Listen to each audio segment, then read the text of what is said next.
Welcome to another marvelous episode of College Football Showdown. I am your boy Moon, filling in for the governor who is away, prepping up for the college basketball season. Shameless plug. Make sure you check out College Basketball Nation. You can find it through thecfbnation.com. Explore the wonderful world of college basketball that's starting. I'm here with a guy that needs no introduction, but I'm still giving any a, a fantastic one. One of my favorite YouTubers out on the scene, my dog, the guy that's got like what 81 episodes in his bag right now, Mr. Yeah, Jalen Wilson. How you feeling today, good sir? feeling good, feeling good. Every NBA team played today. Every college basketball is back today. Feeling good, Yep. and it's Monday. We're getting closer and closer to Thanksgiving, I guess. So You had a good work day? yeah. Pretty chill today. Today actually felt like a Friday. One too many. It was raining, so one too many students on campus and everything like that. So Yeah, that's good, bro. Today's been really light for me too. The weather's kind of been like cold. You can tell it's fall for real. Everything yeah, leaves changing, all that type of good stuff. getting dark early. Daylight savings time. I'm not used to this, Joe. I'm not used to this, bro, at all, man. But I was happy when I woke up on Sunday morning and I had an extra hour of sleep, bro. I was happy to see that. But the getting dark early part is going to be an adjustment. It's getting dark for a lot of playoff hopes for some of these teams too. I'm not gonna hold you. On today's Jam Pack episode, we are going to get into some rapid one-liners. We got 2 minute drill coming up first. We're gonna talk about A&M going into South Carolina and not coming out the same team. We're gonna also get a little Illini fan rant out of Jalen a little bit later in the show. Are you ready to get into it, my guy? Yeah, come on. Coming up first, 2 minute drill. I'll go first. It's your boy Moon, and I have to keep it real with you. I watched Stanford versus NC State this weekend, Jalen, and I keep it a buck. I like what they're doing with their new quarterback, NC State's quarterback, Mm-hmm. and I love how the offense is just Robin and I can call plays that he wasn't able to call with Grayson at quarterback.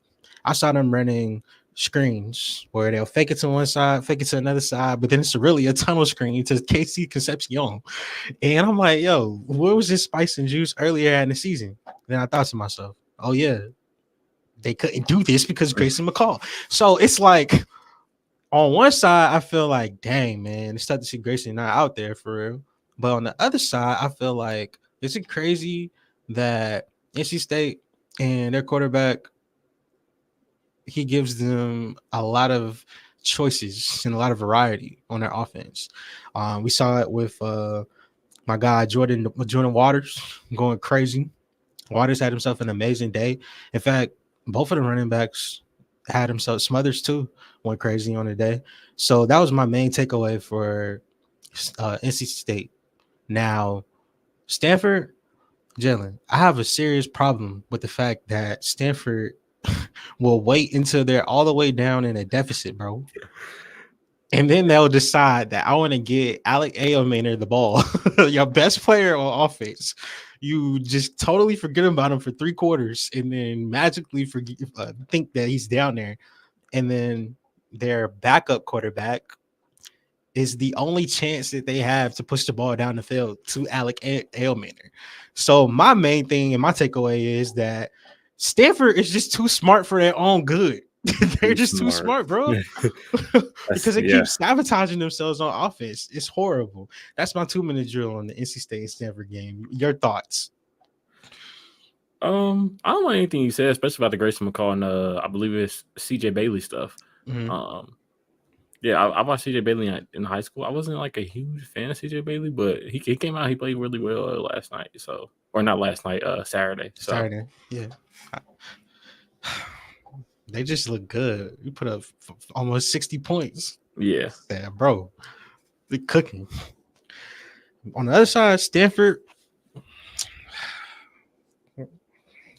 Coming up next, Jalen, the world's largest cocktail party, happened this weekend in Jacksonville, Florida. They're going to be taking a 2 year hiatus away from this location, Jalen. What was your 2 minute drill and thoughts about the Georgia versus Florida matchup? if it's anything that's gonna hold Georgia back, it's Carson Beck. Goodness gracious. He he's the reason why they were down against Alabama in the first half. He's a reason, not the main reason.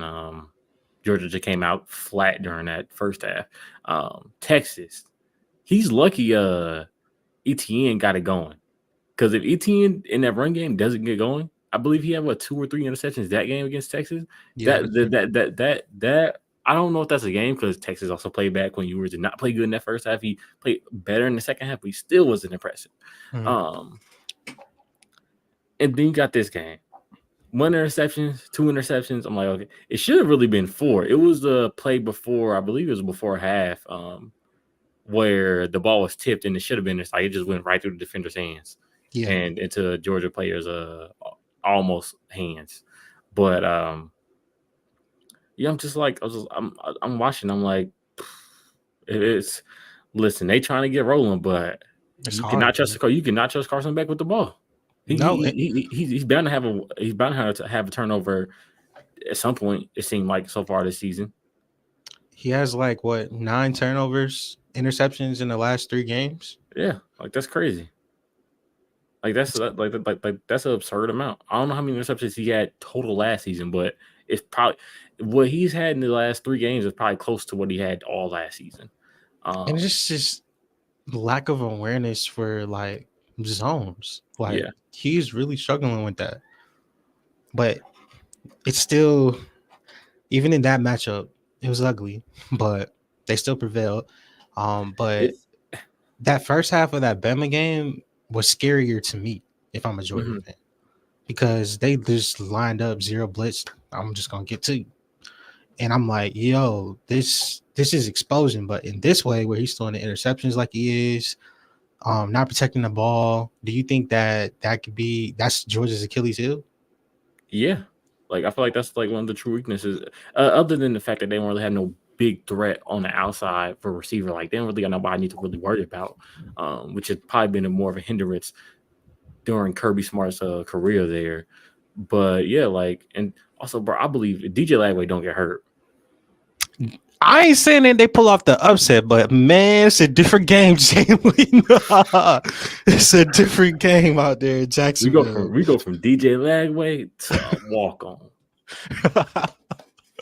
Yo, wait, grade DJ Lagway based on what you saw. Even short sample size. I would say A- to B+. Like, Okay, I just wanted to know what you yeah, thought about like that. I'm just like if he doesn't get hurt, Georgia may pay for those 3 interceptions. Yeah, heard. Hey, Jalen, guess what? Oregon, then the Ducks took a trip out in Ann Arbor, Michigan, to take on Sharon Moore and the Michigan Wolverines. 2 minute drill, Jalen. Tell me what's up.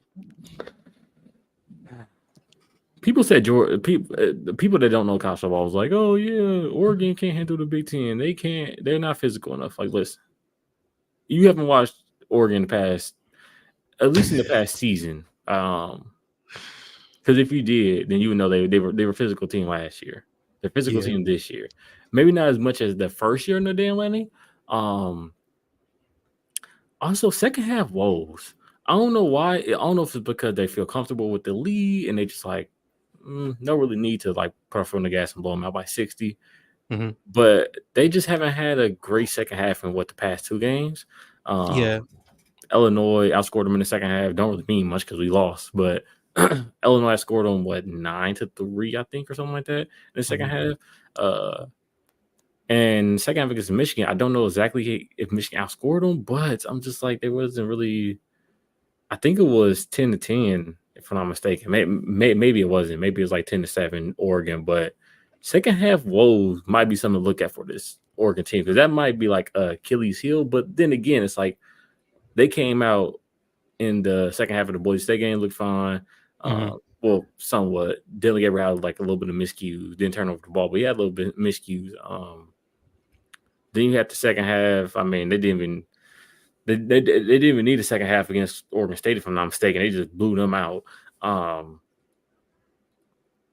Yeah, the more I look at them, like second half woes might be the Achilles heel for a team that like doesn't really have many weaknesses. At this point, you nitpicking, Yeah, but you got to because yeah. I mean, You got to try to find something, right? Like, yeah, Jalen. I'm oh, Ted Johnson injury. Luckily it's not as bad as what they say. I didn't see like the extent of the injury and maybe how long he's going to be out, but mm, I did see like articles about like, okay, it's not as bad as what people maybe thought. Like, it's not going to be season ending. that is great news, Yeah. huge news for them. I like the fact that Oregon had a lot of explosion, even though it didn't necessarily come through the air. They had some long runs throughout the course of the game, and what you said sticks out to me 100%. They just completely bullied the defensive line, offensive line. Their line play just bullied, and you and I be watching the trenches, man. I seen Oregon linemen belly flopping on Michigan D linemen on the goal line, bro. I said, Dan Lanning, you win. You win, big fella. You win. Because this is insane. Can I say something else? Yeah. Just in case any Michigan fans think this, just in case KT might think this. Michigan didn't find anything in Davis Warren. I get it. Mm. He made some throws we ain't seen all season. But they didn't find anything in Davis Warren. Davis, whatever, Davis Warren. Yeah. They didn't find anything. They He haven't played found better anything. passing He than they did. experienced most of the season, but Bro, it's it's been their best still like, passing the game all season. but it's still like, well, how do we grade them for real? Yeah. Yeah. Oh, they need to stop that 2 quarterback stuff. Listen, I hate it, man. Mo, you know what frustrates me most is when somebody brings in a backup quarterback and all they do is just run the ball. It's like, if I know what you're doing, what makes you think the defensive coordinator for the other team doesn't know what you're doing? What makes you think the other players on the defense don't know what you're doing? They got the same Like, type of energy, man. yeah. And I can see if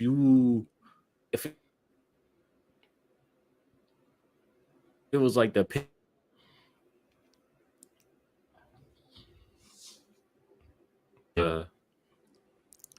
but no, it's to where this whole bringing Alex Orgy and run the ball hasn't really worked all season. And I'm tired of seeing that. Like I think it was They worked against Nestler. Michigan State. Yeah, I think Michigan State sucks. That's why it works. What was you about to say though? I forgot. I didn't Yeah, mean to cut you off. because no, you cool. Nestler before the game was like, Michigan's at the best when they utilize these 2 quarterbacks. I'm like, they're not, bro. They're not. They're not. They're at their best when they on defense. They ain't got no offense no matter what. Yeah, that team. We live in a crazy world with Michigan right now, man. Where you got the best passer performance you see all year. It's still mid.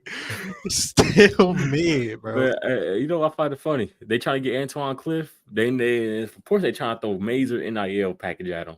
But they got Jaden Davis, who was what I think he was a 5-star last year, or maybe he's a high 4-star last season. Yeah, and they paid him a good amount of NIL, if I'm not mistaken. These schools I don't know what's happening with him, but they're trying to get not Antoine Cliff. I'm sorry, Bryce Underwood. My fault. Oh yeah, Bryce. Yes. Bryce Underwood. Yeah, number 1 player in the nation. Mm-hmm. And I'm just like, what's going on with Jaden Davis? Why y'all trying to spend money on Bryce Underwood? If I'm Bryce Underwood, why do I want to go to Michigan? You see the dumpster fire they are right now on offense. What makes you think it's going to be any better? Now maybe a quarterback makes a difference. But man, y'all don't have weapons on the outside. Colson Loveland's going to be going after this season. Yeah, if I'm gonna lose Will Johnson, y'all probably gonna lose some key defensive players too, because they're gonna transfer out. Like I believe Jair Hill's probably he might stay, he might be gone. He's probably gonna get the cornerback 1 role if he stays, but he might also be like, I don't want to stay on this losing team. Yeah, like I don't want to stay on this losing team. I'm gone. Yeah, it's gonna be some things to watch from Michigan, and I believe. I wouldn't be surprised if Jerome Moore is gone by the end of this season. What did you just say? Yeah, Moon. They're not gonna be patient, bro. This man just got named the coach for the Michigan Wolverines after being the interim. Yes, but I'm gonna be honest. I don't think he was Michigan's first choice. I think they was forced to hire him because it was somebody that the players were familiar with. They didn't want lots of players to probably transfer out. And Harbaugh, if I'm not mistaken, he left so late in the coaching You carousel have great points there, brethren. You to got great where points. the options were not open. They didn't have Kalen DeBoer to go after. They didn't have Jetfish. They didn't have Mm, whoever you want to name, Kirk Cinetti. I think they didn't even have him to go after. mm. So you're saying basically that as soon as the season is done, maybe even before bowl season, let's hit the road, Jack. Don't come back no more, no more. And then we're gonna put our feet into the dating pool Yeah, of hiring a new coach. Well, yeah. I think that's exactly what's gonna happen. He has a 1 year or 2 year leash. That's about it. I mean, if you count back to last year, then you already on your second year if you on that if you on that type of time. So great stuff though, bro. Great stuff. All right, let's move on to the next one. I got a chance to attend Louisville versus Clemson on the CLB Nation tour. 2-minute drill, Louisville, Clemson. First off, I would say this. I don't know what kind of energy Texas brought into the rest of the nation, but apparently it's okay now for fans to throw trash onto the field while the game is happening. Me And and while KC talked about this. Me and yes, KC talking about this. wow, I'm over here trying to shoot with the camera. Almost got popped in the head with a water bottle, bro. I was like, what in the world is going on? All of because of a blown call for an onside kick that they showed on the replay cam in a jumbotron in the stadium for the duration of the 3-minute media timeout. So they played it over and over and over and over again. Like it was torture. So you have the crowd reacting. Oh, so then when they overturn it, then it leads to the mass eruption. So that's for more context. Dang, I wasted a minute talking about the blown call. All right, let's get to it. We Something spent is we spent the whole time on Michigan. Although I feel like it was a good conversation. I man, ain't lying. it was. There's something going on with Clemson, and it's deeper than just the Georgia game. I really do feel like they took this game, and they said, you know what, let's just take our foot off the gas. And they weren't able to do anything right besides give the ball to Phil Maffa. And even still doing that, they could have still blocked better for him. Like, I am so disappointed in Clemson. I'm disappointed in their fan base. People are already on my head saying, man, Clemson is already a trash fan base. And I'm saying, like, I'm not going to say anything because they feed me good every time I come there, bro. I would be bad if I talked about them.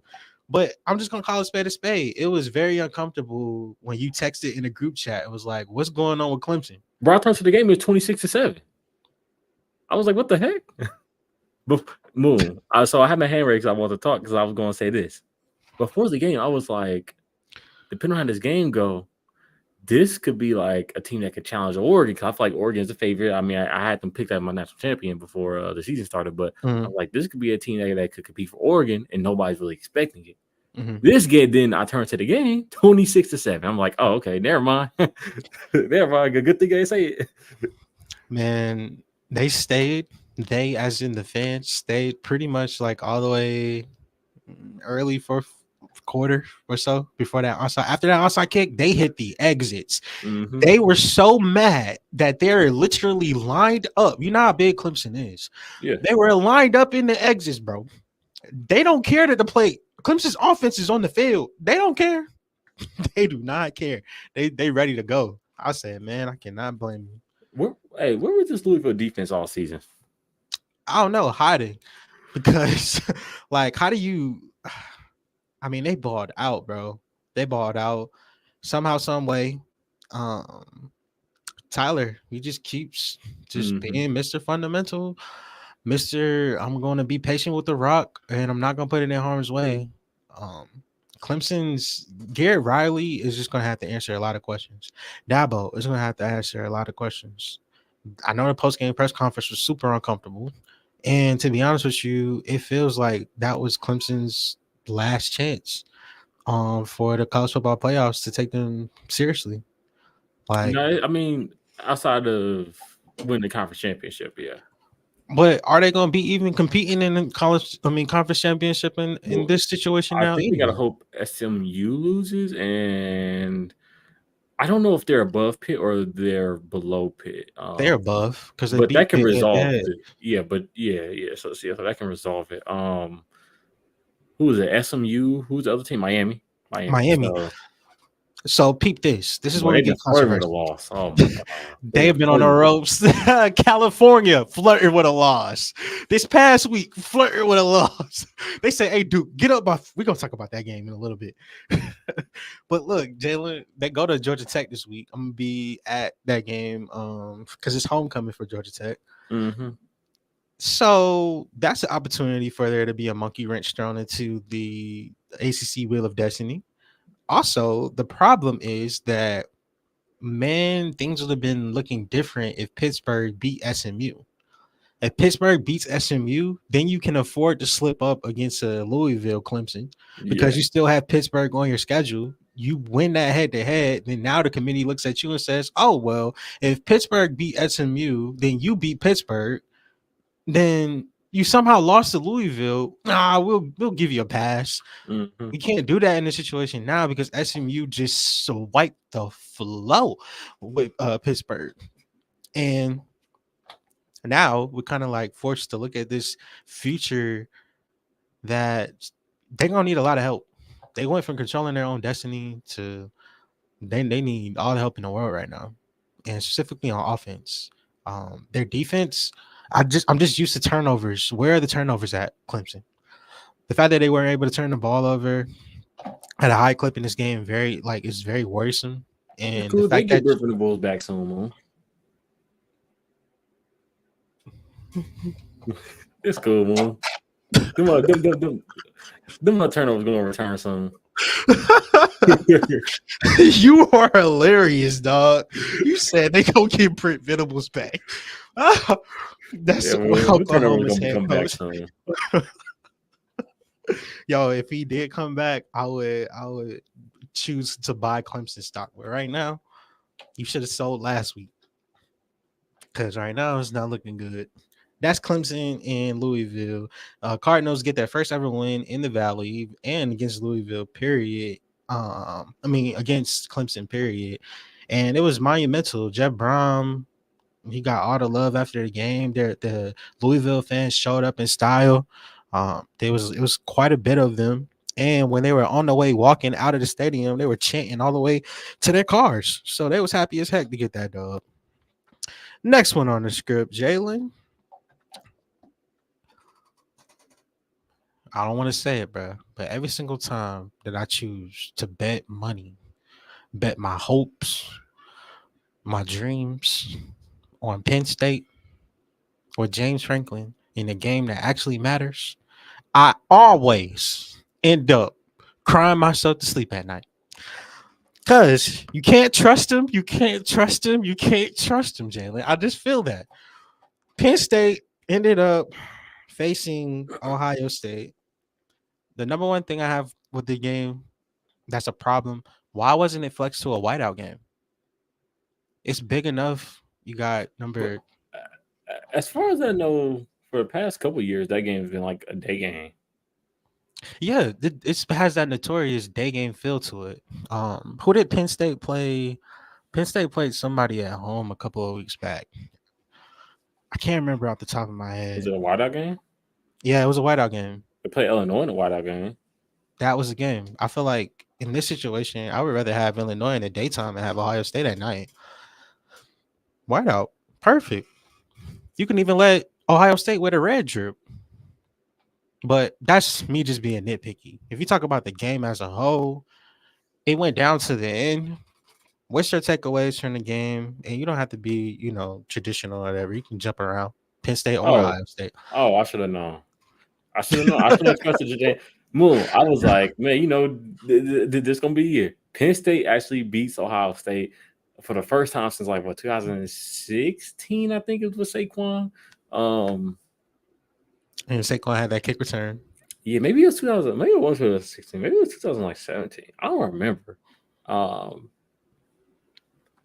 yeah, and I was like, this gonna be the year. Drew Aller this offense looking okay. Like I've been suspect on them. Mm. Like I can't be out here being like, oh yeah, I'm fully sold on Penn State. I'm like,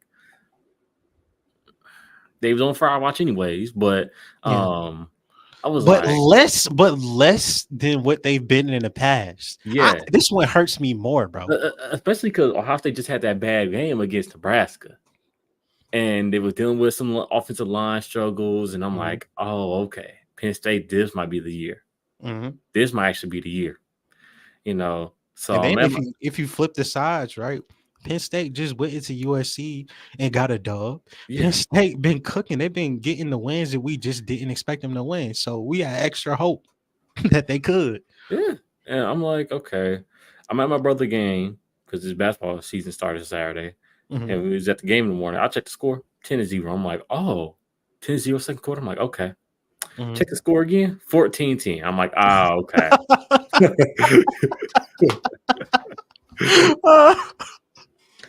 But Yeah. my dad was like, how they got 14? I was like, I don't know. I'm not surprised, but I don't know. And then check the score again, 2013. I'm like, okay, yeah, end of the game. Yeah, it's over. Yep. And then I go back, watch the game. I'm like, the only touchdown they had was what, pick six, right? Like, Mhm. I don't It's I hard, don't bro. know. It's hard, bro. I can't imagine how Nittany Lions fans feel, man. I cannot. I know your hearts are broken right now because it don't matter if you have a division or not a division. Like, you can't get past these dudes. This is I this. mean, they're basically out, right? Because Yeah. they would need Indiana to get upset, and then for Indiana to beat Ohio State. Hmm. In order for Uh, them to have a chance. yeah, Indiana's probably not gonna get upset. And they play Ohio State, so even if Indiana loses to Ohio State has the second spot, and Penn State doesn't. So yeah, this is the problem for Penn State. And hey, y'all gonna make it to the playoffs? I think I should. hope Um, they should. yeah. This So would be a see blemish this. on their resume, but I mean, hopefully they don't punish them too bad, Jalen. See this is what I don't like about 12-team playoff. James Franklin can get by now. Oh, he made it to the playoffs. Yeah, 12-team playoff. They had to expand it for him just to make it. Just to make it, man, and he still lost to Ohio State. Yeah, like Crazy. What you think about Ohio State's defensive line? I thought that they did a good job, like yeah. controlling Penn State's run game. Yeah, I thought it was a real good job. I don't think Penn State used the right running back. Mm. I thought they should have used Nick Singleton a lot more than Katron Allen that game. I shake your hand on that. You see it the same way, because I mean, in my opinion, just go with the hot hand or the one that's working in this Yeah, matchup. I mean, to me, I feel like Nick Singleton just been that guy on campus since his freshman season. And I get Katron Allen's not bad; he's good, but I don't think he's better than Nick Singleton. And I get you have two good running backs, so you want to utilize them, but Mhm. I feel like one is more effective than the other one. So My heart always says Nick Singleton. My mind, though, they mean switching and swerving these running backs sometimes, you're making me say Allen. But in this contest, I agree with you. They should have went um, Nick Singleton for this matchup. Quinshawn, on the other hand, Quinshawn had 95 on 14, one of his better rushing mhm. performances for the season. It's still not at that 100 yard, or we still haven't hit them or have him hit um that rushing game where we would just say, "Oh my gosh!" But do you give them like a good grade just as far as offensive line play and like establishing a run with Chip Kelly? Yeah, um, especially considering that last game they were bad, especially on the offensive line. Like you asked for a grade? Mm-hmm. Oh, I'll say Hey, yeah, A. I rock with it. I would have given him a B plus because I'm like, man, you get an A, you get 100. You 5 yards away. Well, you're gonna have to come in at the class and get your grade fixed. Yeah. Do some extra credit or something. Oh yeah, the fact that Penn State had 3 red zone trips and didn't get a point out of it, or 2 red zone Mm, trips didn't get a field goal or touchdown. It's sad. that's sad, and the fact that they went 3 of 11 on third down is even sadder. It's not even surprising, bro. They did like the similar thing last season where they only had like 1 first down on third downs or something crazy like that. Like it was terrible, bro. Their defense has to be so frustrated because we continue to play good. We continue to play good. I mean, of course, you're gonna give up a touchdown to Mecca Gabuka. Who doesn't? Like, but the fact of the matter is, like, we kept them in this situation, and I'm like, man. we're still ending the night with a loss for Penn State. It's tough, bro. Oh, one word to describe Will Howard's performance in this game. It's gonna be hyphenated. Okay. Good enough. Mm. My God, my God, my God. You did that. You did that. All right, let's get to the next segment. We got rapid one-liners, the segment where me and Jalen are gonna go through, and it's gonna be 4 games that we talk about. We're gonna try to give our best one-liner for it and talk about why we said that. So coming up first, Jalen, Iowa hosted Wisconsin in a Big Ten matchup where both of these teams are right on the cusp of bowl eligibility and looking to go to that next level. Rapid one liner for Iowa versus Wisconsin, Jalen.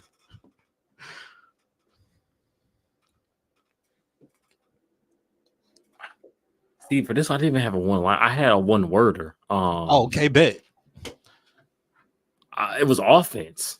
Mm. Iowa has offense. Ooh, they, Iowa has offense. They got 42 points. Ooh. they do, bro. I, I I, I, like. I believe it's the second time they scored it this year. Mhm. Crazy. I don't want to start getting comfortable, bro, because I don't want to start getting comfortable thinking that Iowa's just gonna keep scoring 40. Oh no, no, no, no, no, no, no. But it is a pleasant sign. Like the quarterback Sullivan, I rock with him. I like him. I he can get the job done. He got some wheels too that makes it harder for teams to key in on Iowa because I mean, hey, it's already hard enough to try to game plan against Caleb Johnson. That's what leads me to my one word. Iowa.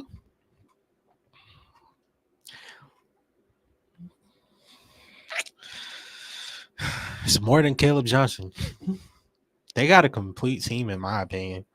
Um, I really do feel like the quarterback was a question mark. I'm never expecting there to be a stud star wide receiver from Iowa. I'm just expecting the tight ends to go crazy. I'm expecting the running backs to go crazy. And then on defense, it's gonna be some secondary player or a or a DB that's gonna come out of nowhere that's gonna pop up and jump to the top. Last year it was Cooper DeJean. Before that, um, Riley Moss.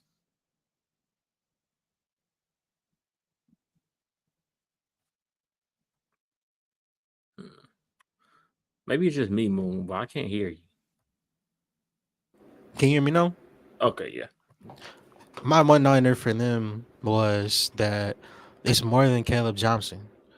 Like he can hurt you, but them adding O'Sullivan now into their offense is like making things interesting, and their play calling is becoming more dynamic.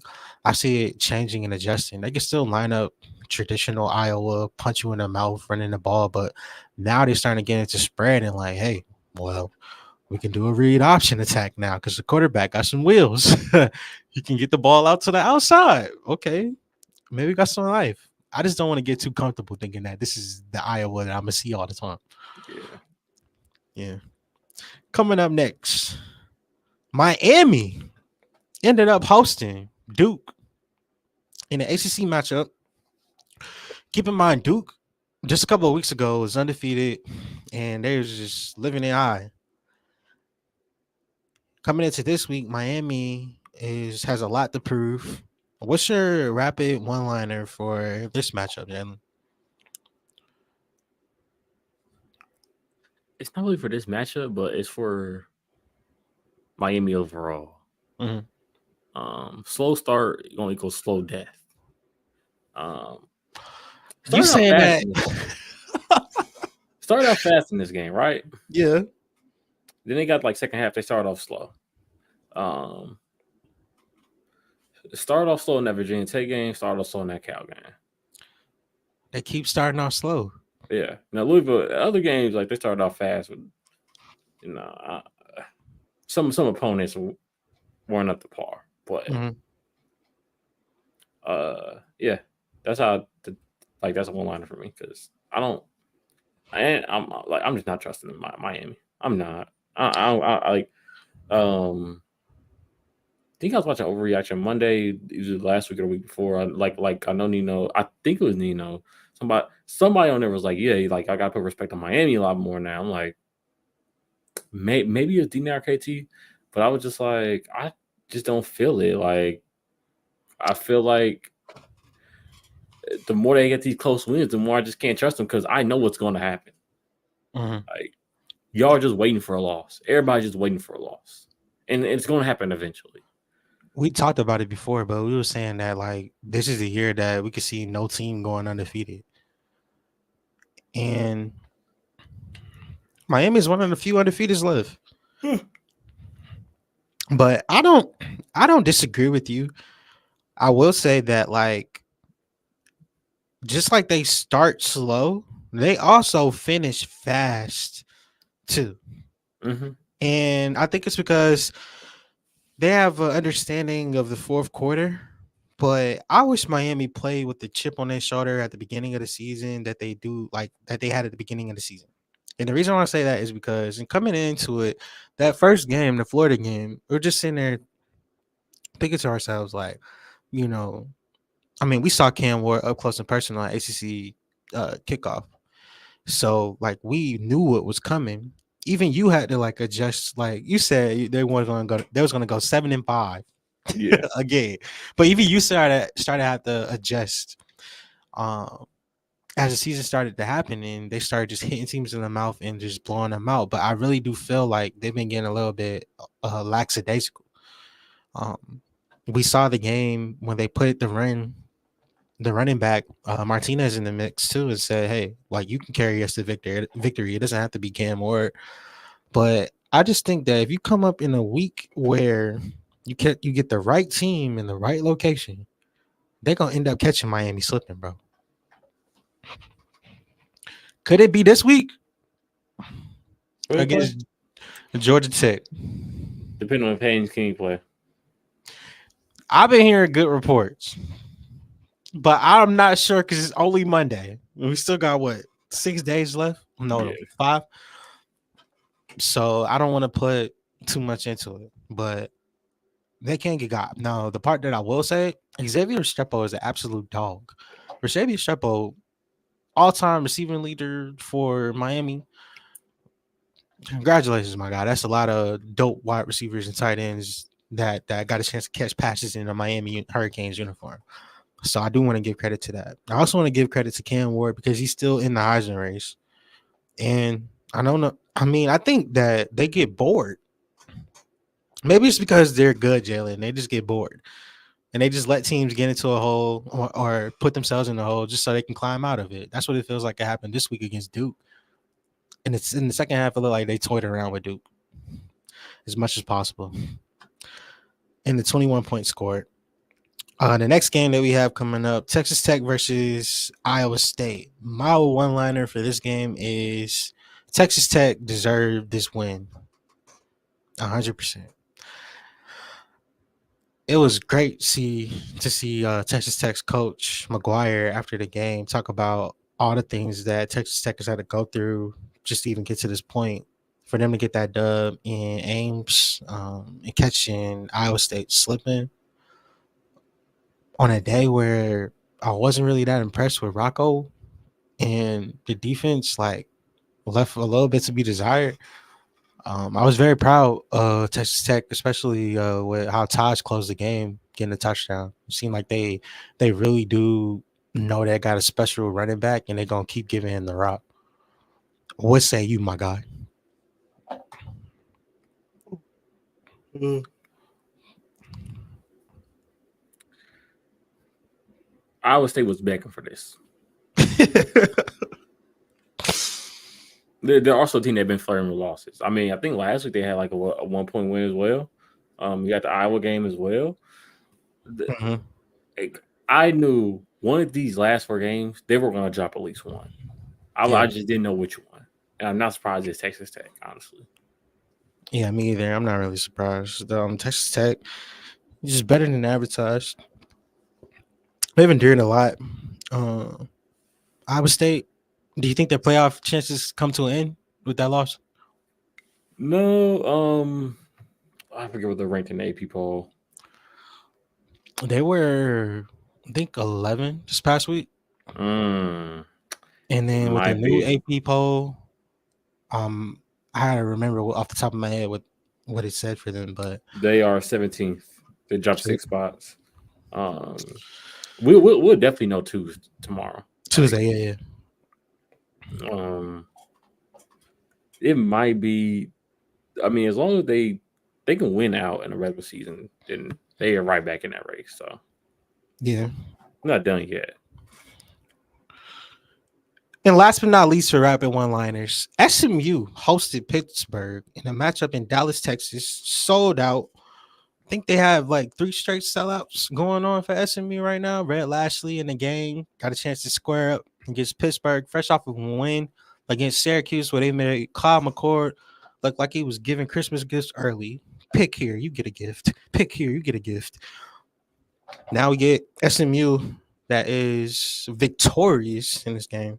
My rapid one-liner is Kevin Jennings and Brashad Smith are absolute fireworks in Dallas. That's what I'll say. Kevin Jennings being in a situation, bro, is just. I'm glad that they stuck with him. I'm glad that they went away from Preston. They went with what was working. They still didn't, even though he had the 6 turnovers and everything the past week. They didn't let the faith in him waver. They said they doubled down on the fact that we trust you. We trust you to get the job done, and he came out and delivered. He was slinging the rock all over the place. They had to deal with some adversity, but I feel like in all 3 levels, they played pretty good and made Pitt look pretty pedestrian. Um, what say you, my guy? Um, I don't know if you were part of the conversation. My one liner is we called it. Um, Yeah. I remember me and KT was talking about. I don't know if you're in on this conversation, but we was like, if there's a team that can be dark horse to win this conference, it's SMU. Mm-hmm. Right now, they're number 2. So yeah, Is it crazy to me that I would take right now? I would probably take SMU to cover the spread if they had to play Miami. I don't think it's crazy. I would probably take SMU to cover the spread, man. And I know the spread would probably be within like the if they had Georgia Tech this week at 11 and SMU is a better team than Georgia Tech, then I feel It's like the probably like spread. 8 or 7, right? Yeah, like I was thinking like -7, -8. If they do 6.5, then hey, I'm definitely taking it. But it's just great to see SMU being good. In the first year being in the conference, after the adjustments of what happened last year, they was not this good. That as good as they are in the ACC, they were never this good in the American. I'm saying, you're like, bro, when we were sitting down at ACC kickoff, listening to SMU talk and everything, would have predicted that they would have been in this position right now? I wouldn't have predicted it. Well, like I said, like they were like one of my dark horses to win this conference, but like I couldn't comfortably say, oh yeah, I think they'll finish top 2 in the conference. I don't think they have a chance to make the college football playoffs in Mm-hmm. this season. Like I wouldn't have said that at all. Yeah. Oh man. As the world turns in the wonderful world of college football, I'll tell you that. Welcome to College Football Showdown, episode 81 with Jalen Wilson and your boy Moon. Make sure you check out DCLBNation.com for all your latest in the college football world. Jalen, coming up next on the script, we got a game where the Texas A&M Aggies ended up traveling to South Carolina, where the hedges need to be redone after an upset win that led to Gamecocks fans storming the field after South Carolina beat Texas A&M in quite convincing fashion, bro. Um, I'll just come to you for the things that stood out in this matchup like a sore thumb.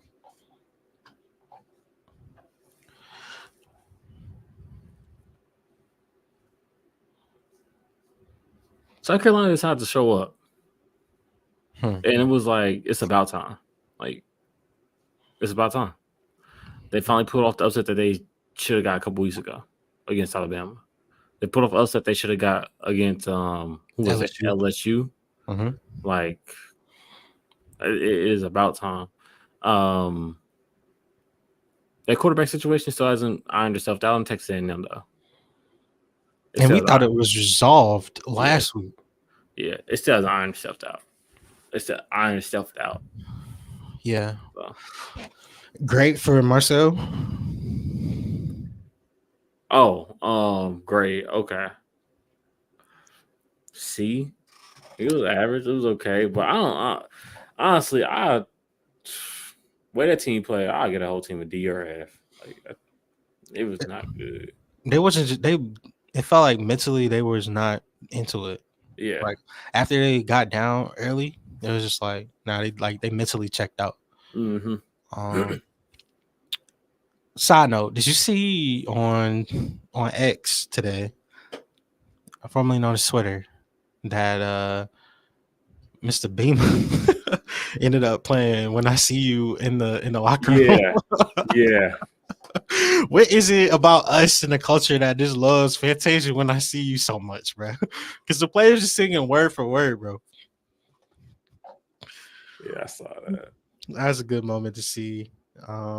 It's crazy. They smoked A&M pack, and then coach said, "I'm going to show baby how much I love her." Afterwards, that's crazy.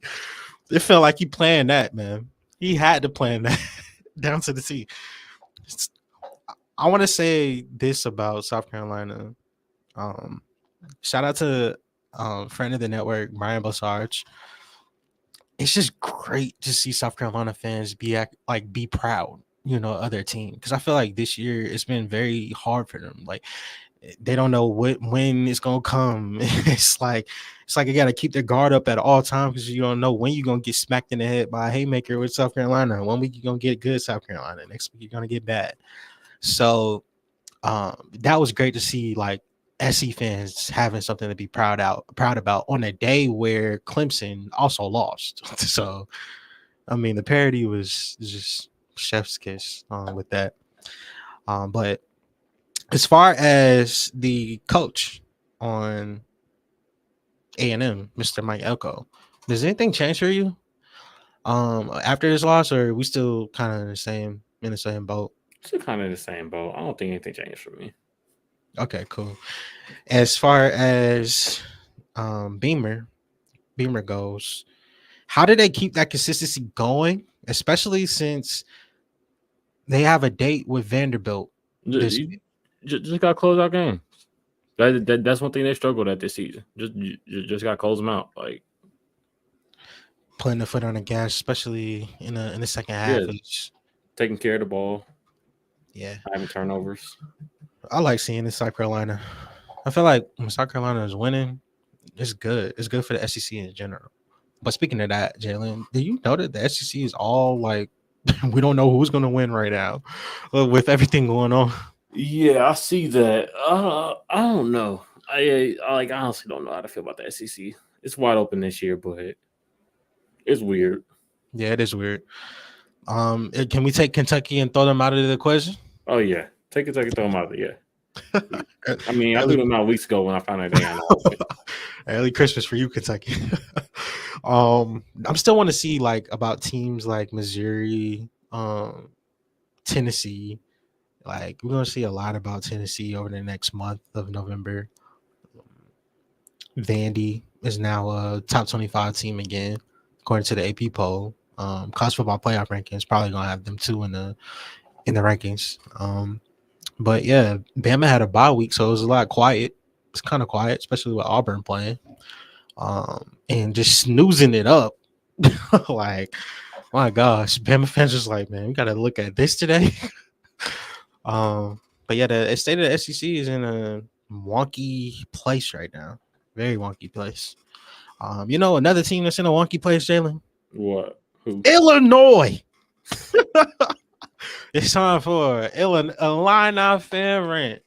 Jalen gonna give you a little takeaway, sneak peek of a Illini fan rant. Oh But yeah. This one Luke Altmaier best game. He actually struggled. Our run game wasn't too terrible. We haven't been able to find really a run game too much this season. Defense got stops when we kind of needed them to, but at the same time it could have been better. But I will say, I've not expected this season. We still have a chance to win 9 games for the first time since 2007, which is what 17 years ago. Yeah. Um, I believe it was the last time we won 9 games. Yeah, it is the last time we won 9 games. Um, weren't really expecting this. Like I knew coming into this game it could be tricky. The fact that Minnesota has one of the best pass defenses in the country, Mm. and I didn't like that. Um, so I wasn't surprised Luke Almar struggled. Uh, yeah, the more I watch this game, the more I'm like, oh, okay. Like I wasn't mad that we lost. Like I knew we could have dropped one of these games after the Oregon game, Mm. but I do think we go 3-0 to To finish out the close it season. out. Yeah, Michigan State, Rutgers, and Northwestern. Uh, Oh man, that's crazy. I think I'm gonna go 2-1 because I just don't know about Northwestern. That's always a game, come bro. on, we beat Northwestern. Bro, I felt like everybody was gonna beat Northwestern. We called them the cardiac Wildcats, man. Come on, we Don't beat Northwestern. don't let the game Um, be late. That's all I'll say. late, early, day ahead, don't matter. Y'all Um, definitely beating Rutgers because yeah, I they think we're some being frauds. Rutgers. Michigan State sucks. You already established that earlier. Yeah, I Yep. think we go 3-0. Mm. Finish the season with 9 wins, regular season with 9 wins. Have a possibility to finish this full season with 10 wins. Which would be our probably first 10-win season since probably like the early 2000s, maybe 1990s. But Mm. like George or Kirk Kittner or whoever the heck were the quarterbacks back then. So yeah, I'm not mad at all about this loss. It is what it is. Well, the way I see it, we still got a chance to make this season real successful. So My God, I appreciate you greatly. You know how long it's been since I got Jalen to do a line on fan rate? That's funny. So funny. I'm about to do my own variation. I'm gonna call this one Georgia State fan rant. Listen, I'm a Georgia State fan. Um, it's kind of hard because I travel so much in the college football world. It's kind of hard to be an actual fan of a team because I just see too many teams. But I have a special love for Georgia State. Um, just because they welcome me with open arms. So I announced myself as a fan. Georgia State ended up playing UConn this week, traveling out to Connecticut, and coming into this matchup, I already knew that we was about to get cooked. Um, the reason why is just because UConn has, even though Nick Evers is not the most impressive quarterback, he still is a solid enough one that can play within the system to get wins. And that's exactly what they did. Georgia State ended up losing 34-27. And quite frankly, I wasn't impressed. The reason why I wasn't impressed is because Georgia State always finds himself being in a hole. In fact, I'm so used to seeing this team play from behind that I just don't know what it feels like to be in the lead no more. I have withdrawals from being in the lead of games. In this matchup, Ted Hurst did do his amazing a job getting a touchdown to make this game 10-7. But from that very point up, I said, you know what? It's gonna be 10-10 ball game. We tied it up right as we enter um the second late second quarter. Then UConn starts to pull away. And then it's like, bro, every single time that Georgia State gets closer, UConn says, you know what? That's a little bit. We're about to pull away even more. And for me, that's the tell of the tape for this season for Georgia State. I've talked to Coach Dale McGee very often in press conferences and stuff. And the overwhelming thing that they're dealing with is lack of funding. They need NIL money to be able to stay competitive in the recruiting race, to be able to get more prospects to come and find interest in their school. But they also need to win at the same time to be a popular destination for recruits, just to change the narrative. You can't say New Atlanta, New Atlanta, New Atlanta, and then ended up being the same old Atlanta, keep losing and losing and losing. It's just hard. It's a hard thing to sell. No matter how much money you trying to request. But as far as fan base, I can see if fans are kind of tired of Coach Dale McGee. But I would say he's only been here not even a full year yet. So I still feel like he's trying to build some blocks, man. But I just don't like the fact that they get it down in games late. Because here's the problem as I wrap it up. Coach McGee came into this game saying, and I quote, that they wanted to make this game a long one and control the clock, control the ball, get the ball and run the air out of the ball, and hopefully we can get out of UConn with a dub.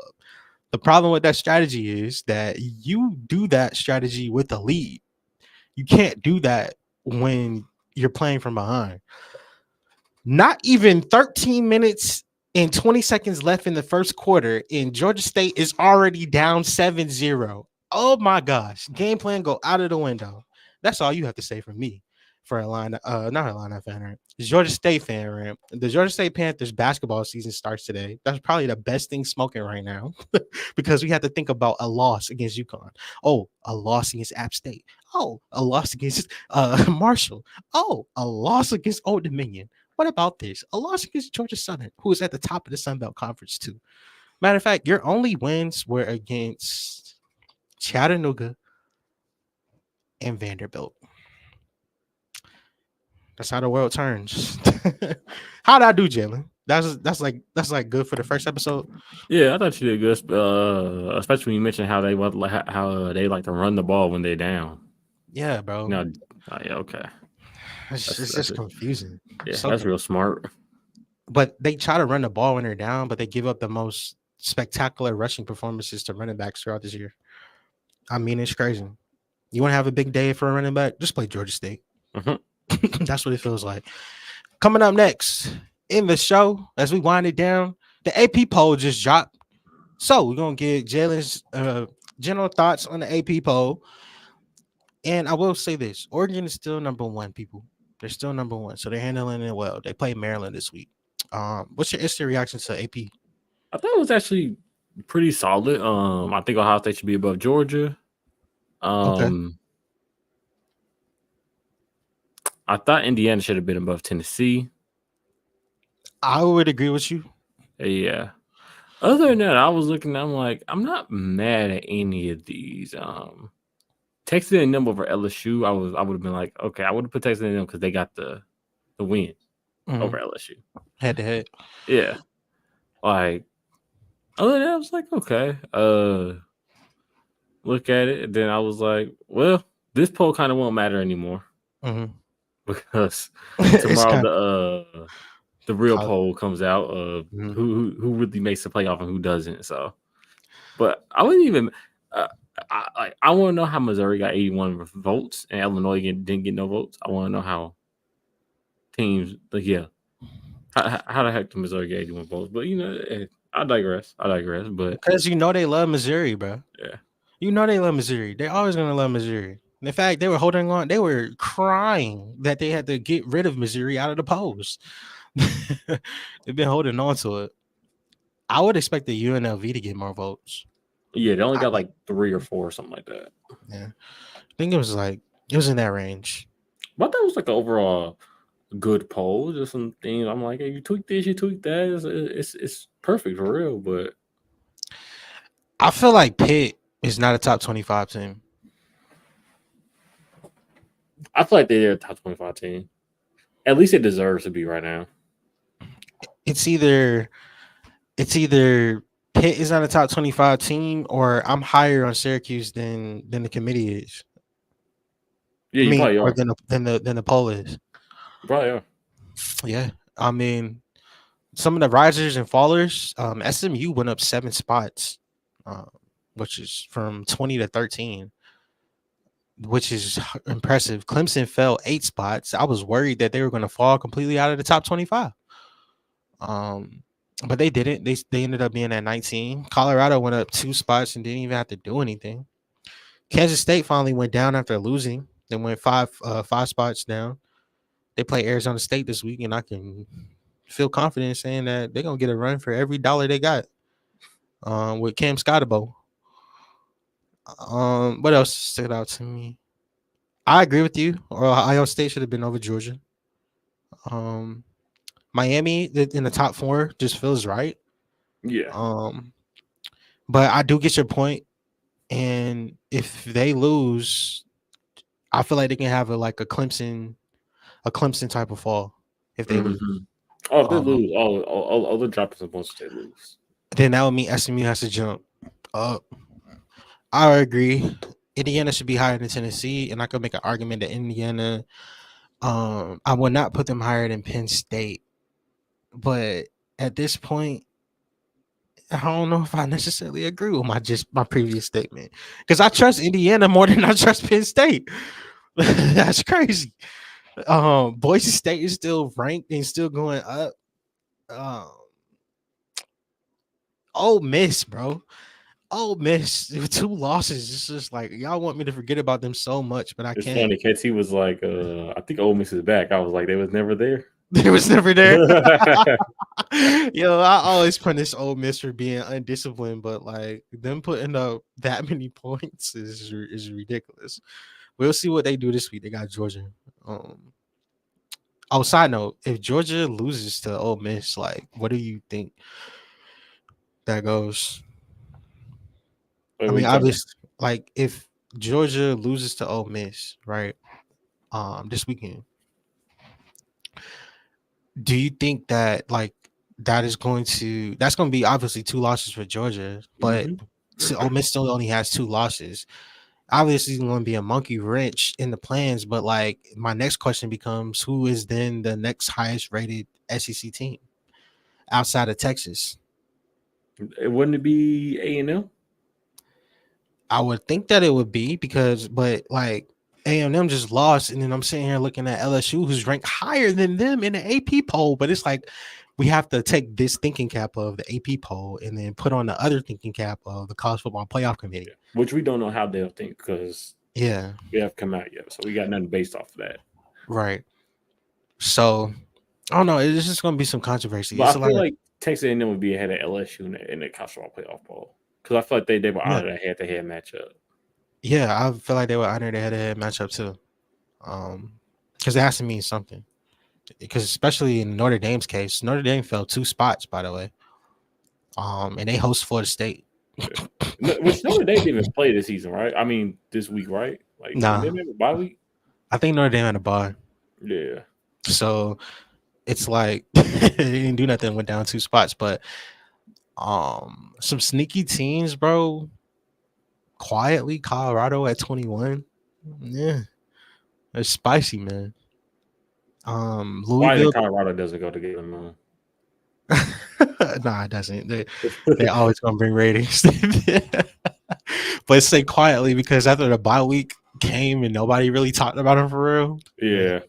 now they're back into it, vaulting up 2 spots. But yeah, I'd say to close it off.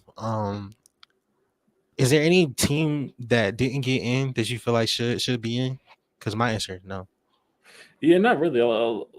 Like I feel like we kind of ironed out like some of the top 20, most of the top 25 teams. Mhm. Some things to change maybe this weekend, next weekend. Who knows? Yo, Jalen, did you see all the fights that broke out at the Georgia versus Florida game? Yeah, you see the police officer, the Yes, two police bro. officers. Yeah, He was teeing off like it was WWE at the turnbuckle, man. That's crazy. It's like, man, this is nasty work by these guys. yeah, I saw that. I saw that. We come down to the end of another episode, people. But before we get out of here, Jalen, what is the best game that you saw this week, my guy? I wasn't really entertained by any of the games Really? because I didn't get to watch Ohio State game live because I was at my brother game. Yeah. Yeah, they got the updates. Yeah, and then Oregon Michigan wasn't entertaining. No. I kind of fell asleep during during that second slate. But I Oh, was the 4:30 slate? yeah. But I was up for the last game slate, but SMU, we know what they did. Clemson, we know what they did. Texas A&M, we know what they did. Yeah. I was just like, oh goodness, like this. No game really too much impressed me. I'll be honest. Like I wasn't really. Dude, this is probably one of the more dull weeks throughout the season. Yeah. Um, Let me think. The best game that I saw this week. Like Iowa State was pretty good. The Iowa State game was pretty good. That was good. Yeah. You see Texas Tech Just run. Normally, you see teams close the game out, throwing it in that situation because you're trying to get points at the end of a game. You only got like a minute, less than a minute to work with. But they said, nah, we're just gonna get the ball to Taj Brooks. He's just gonna eat. I love that, bro. I love that. Um, I won't say the best game that I saw, but I say that one of the best moments that I saw was Mac Brown after the game. Um, you saw Mac Brown as light as he's ever been. He's always pretty light and like, you know, he just reminds me like one of the like a grandpa. Mm-hmm.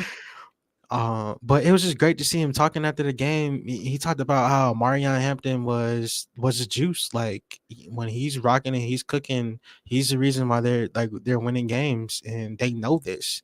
The season hasn't been the best for UNC as a whole. He talked about the Minnesota game and how this sticks out to them because they didn't put it all together in all three phases. But this phase that they're in right now, where they getting good, solid quarterback play.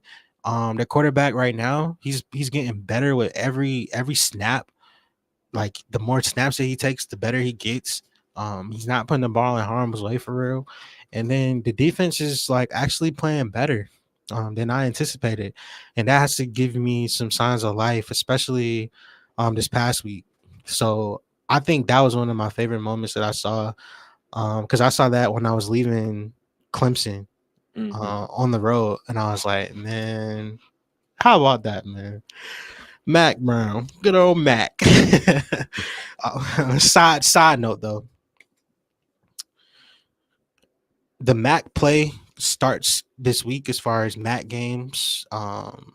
Midweek we got Maction, so make sure you check out that. And then also, like we talked about before, college football playoff games. College football playoff rankings drop tomorrow. So make sure you stay tuned for that. Check out dcfbnation.com so you can keep you locked for when that drops.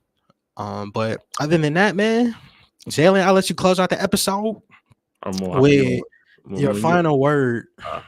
Because you know, I always forget what KT says. Said no more victories in college football. No moral victories in college football. That's why it's the greatest sport. Something about survive in advance and all that. There's no surviving events. That's why college football is the greatest sport in the world. Yeah, you can say his final words. I don't know. I always forget what he says. Like I just mix up the order.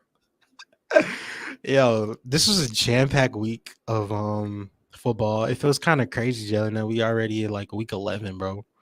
Like my season is winding down pretty fast. Been flying by. But yeah, I appreciate everybody coming on to checking out the episode. Don't go anywhere though. Stay tuned, keep it locked. Overreaction Monday comes up 8:15 on the dot. You're gonna have Boomer, D Now, and Nino breaking down the games from their perspective. But yeah, Jalen, any last words, bro? No. I think it was a good episode. Me too. Episode 81 in the books. Stay safe, stay wavy. From Moon and Jalen, college football showdown. Since we can't say it, I'm not gonna get copyright for saying it. The boys are back in town. Because they're trying to take down our YouTube channel.